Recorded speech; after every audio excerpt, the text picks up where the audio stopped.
కేసీఆర్ కు ధైర్యం ఉంటే నిజాన్ని ఎదుర్కొనే చిత్తశుద్ధి ఉంటే అసెంబ్లీకి రావాలన్నారు సీఎం రేవంత్ రెడ్డి. కేసీఆర్ అసెంబ్లీకి వస్తే వాస్తవాలు మాట్లాడుకుందామని సవాల్ విసిరారు. పరిశ్రమలకు భూములిచ్చే రైతులకు పరిహారం పెంచుతామని, చట్టాన్ని సవరిస్తామన్నారు రేవంత్ రెడ్డి. డ్రగ్స్ తీసుకుంటే కేసులు పెట్టవద్దా అన్న ఆయన బీఆర్ఎస్ నేతలకు ఏవైనా ప్రత్యేక చట్టం ఉందా అని నిలదీశారు.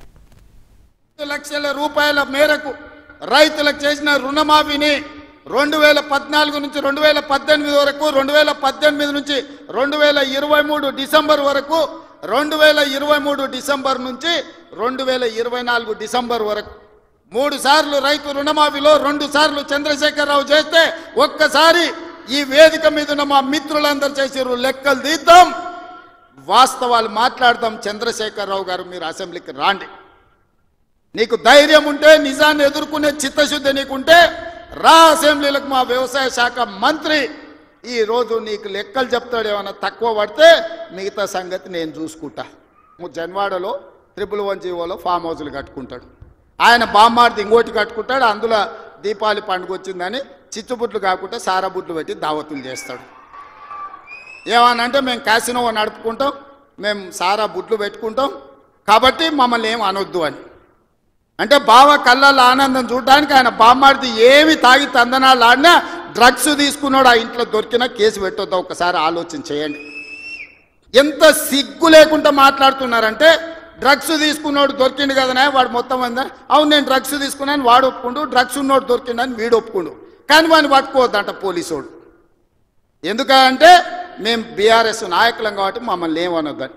ఈ రాష్ట్రంలో, ఈ దేశంలో బీఆర్ఎస్ వాళ్ళకి ఏమైనా కొత్త చట్టం ఉందా?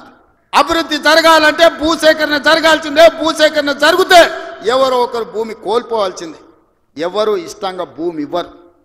కానీ బాధలో ఉన్న రైతుకు నష్టపరిహారం అత్యధికంగా ఇవ్వడం ద్వారా ఆ రైతును మనము ఆదుకోవాలి. ఇవాళ ఎక్కడైతే భూసేకరణ జరుగుతుందో భూసేకరణ చట్ట ప్రకారం వాళ్ళకి ఎక్కువ ఇవ్వలేకపోతున్నాం. నేను చీఫ్ సెక్రటరీ కలెక్టర్లకు ఆదేశాలు ఇచ్చిన, ఆ ప్రాంతాలలో భూముల విలువ 3 అంతలు పెంచండి. అప్పుడు వాళ్ళ భూమికి ఊర్లో 10 లక్షలు ఇస్తే మనం 30 లక్షల నష్టపరిహారం ఇస్తే ఆ రైతు సంతోషంగా ముందుకొచ్చి భూమి ఇస్తాడు. ఇవాళ 66 లక్షల ఎకరాలలో 1,53,00,000 మెట్రిక్ టన్నుల వరి ధాన్యాన్ని ఇవాళ తెలంగాణ గడ్డ పండించింది. స్వతంత్రం వచ్చినప్పటి నుంచి ఉమ్మడి ఆంధ్రప్రదేశ్లో కూడా ఇంత వరి పంట రాలేదు.